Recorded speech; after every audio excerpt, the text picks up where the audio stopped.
Hey there, I am looking at multiplication of a binomial and a trinomial today.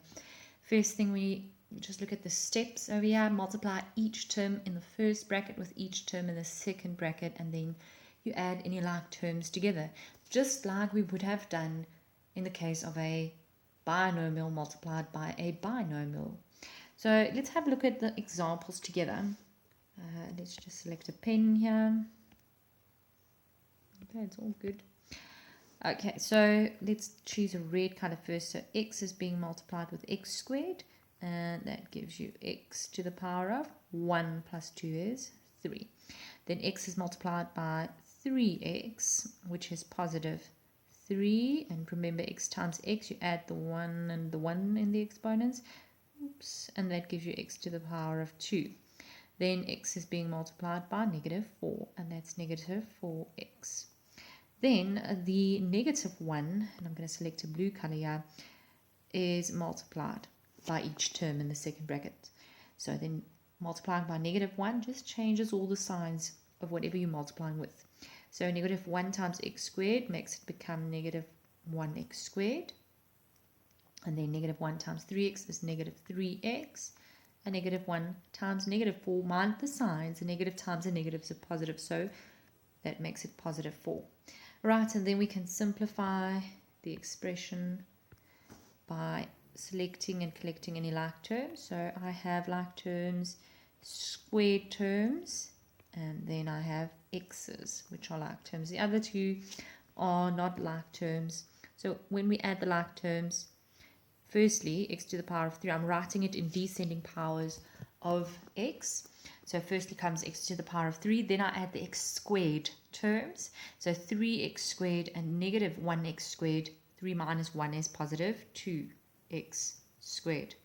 And then x's is negative 4x minus 3 more x is negative 7x. And then the last term is the constant term, which have no like terms, and it just gets to be the same. Right, so that's the simplest form of that. I want you to pause and try the next one on your own and then play again to check the solution.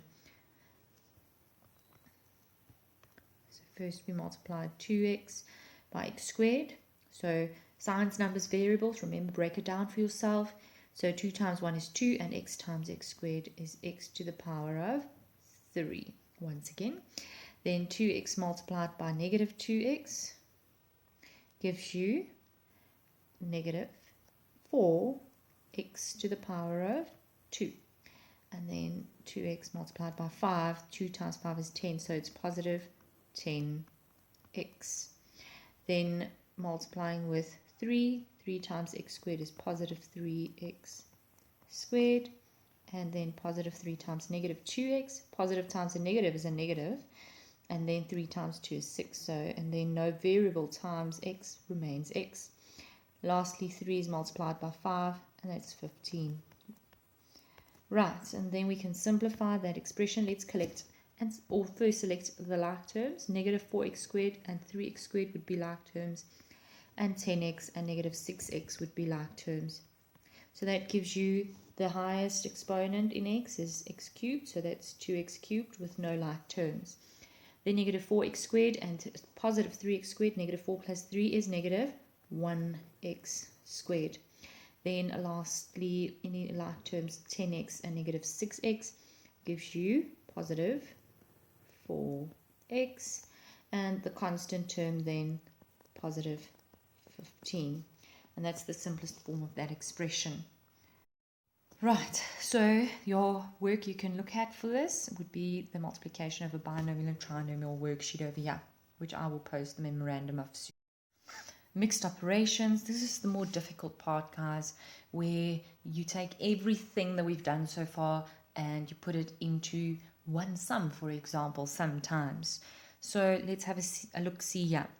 It says simplify, and all I can do is do a few examples with you so you can see what it looks like, but I can't teach you each and every way that it will look like. You have to practice as many examples of your own to expose yourself.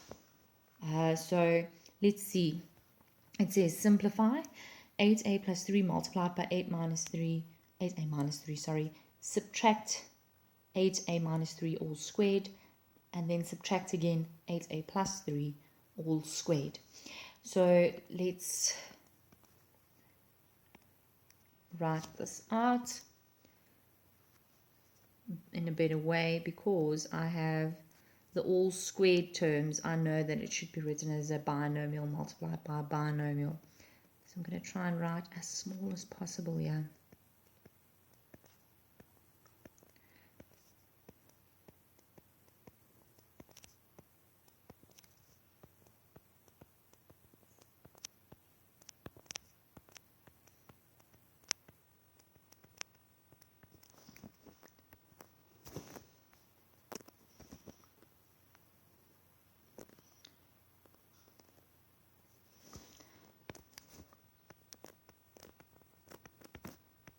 Okay, so if I look at this, if I identify how many terms this expression has, we see that there are 1, 2, 3 terms. Remember, what separates terms would be the minuses.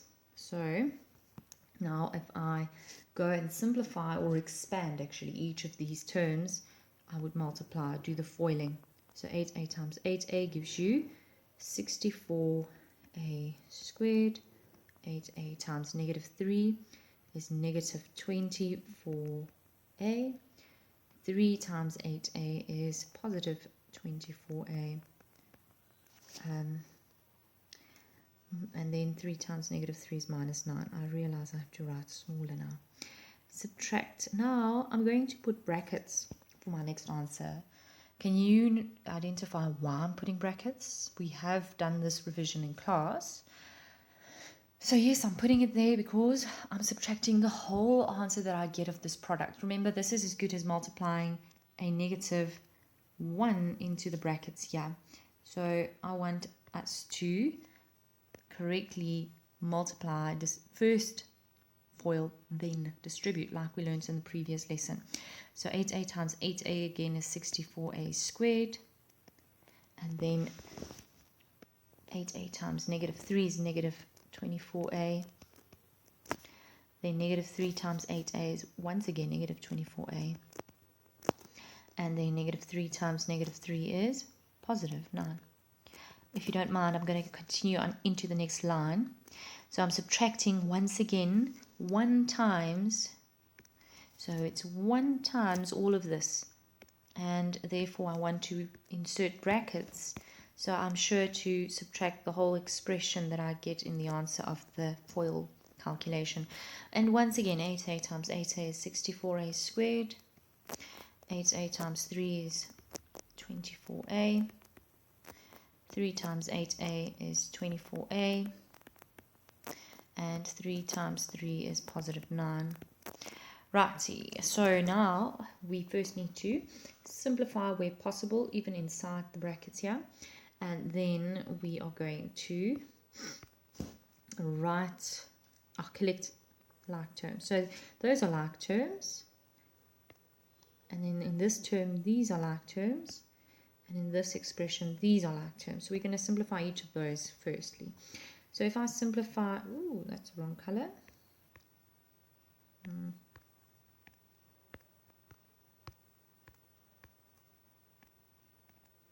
Oh my word. Okay, let's try this again. Sorry, guys. So if I simplify, I get 64a squared, and then negative 24a and positive 24a are additive inverses, giving you 0, so minus 9 remains. And then we subtract 1 times, and then if we simplify in the brackets here, negative 24a and negative 24a gives you negative 48a. So it becomes the expression 64a squared minus 48a plus 9. And from that we also subtract 1 times the expression 64a squared, and then the 24a plus 24a gives you positive 48a. And then the plus 9. Right, now I managed to fit it all into one line. So if I simplify or firstly multiply by -1 in each of the brackets. Remember, there's a -1 here and a -1 that we multiply into the brackets each. Okay, so then it becomes 64a squared minus 9 minus, and then multiplying by -1 just once again changes the signs of all the answers inside the brackets.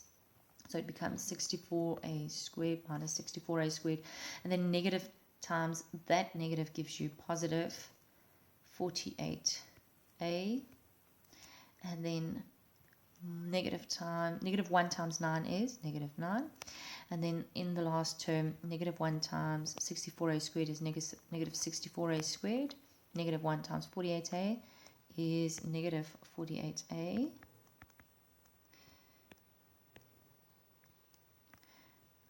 so minus 48a minus 9. And now we can identify and collect any such like terms. So a squared terms would be added together, and that's the highest power of a as well. Then the a terms would be collected, and the constant terms would be collected. So let's see what we've got. 64a squared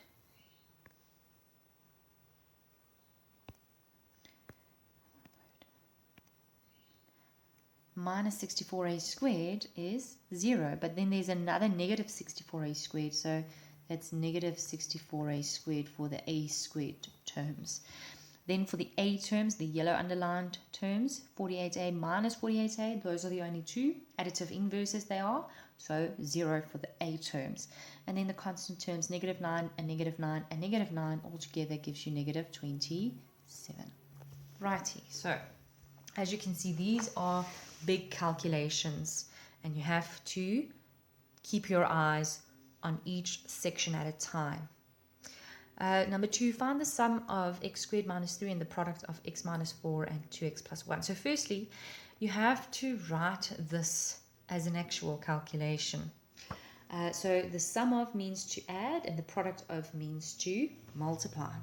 So we want the sum of x squared minus 3 added. So sum of x squared minus 3 and the product of the x minus 4 and the 2x plus 1. So the product would become a FOIL calculation. And that we have to do first. We have to do that FOIL calculation first. So if you notice over here, we have 1 times, positive 1 times all of this in the brackets. So it's not going to make a difference. If we multiply by positive 1, we can just take off the brackets and it stays x squared minus 3. Plus, and we're going to multiply by positive 1 again. So therefore, it's really not going to make a difference. But let's keep the brackets for now. X times 2x is 2x squared. Then x times 1 is positive 1x. And negative 4 times 2x is negative 8x. And negative 4 times 1 is negative 4. And so remember what we said is multiplying by 1 does not make a difference to the answer. So it's going to just be the same effect as taking off the brackets and then collecting the like terms. So I'm not going to even bother taking away the brackets in a special step here. We're just going to collect the like terms. So firstly, I have x squared and x squared terms over here. I have constant term -3 and constant term -4. And then inside the brackets, I have constant term x, positive 1x and negative 8x. Right, so now 1x squared and 2x squared gives you 3x squared. Then, remember we're going down in powers of x. 1x and negative 8x gives you negative 7x. And remember, you can check your calculator for this. And -3 and -4 for the constant terms gives you -7. On to the next page. Last example, that is, prove that x minus 4 times x plus 5 is equal to -14 if x is 2. So it's just a matter of substitution, which is one of our lessons going forward as well. So that would mean we're just going to say the left-hand side of the equation would be as follows if x is 2. It would be 2 minus 4 times 2 plus 5. And 2 minus 4 is negative 2. That's multiplied by the 2 plus 5, which is 7. And negative 2 times 7 is negative 14. And therefore, the left-hand side of the equation is indeed equal to the right-hand side, which was negative 14. Righty, so for this work, you can have a look at activity 2.3, page 81, question 8, 11, and 12. And remember, you can ask any question at any time, and I will get back to you with an answer as soon as possible.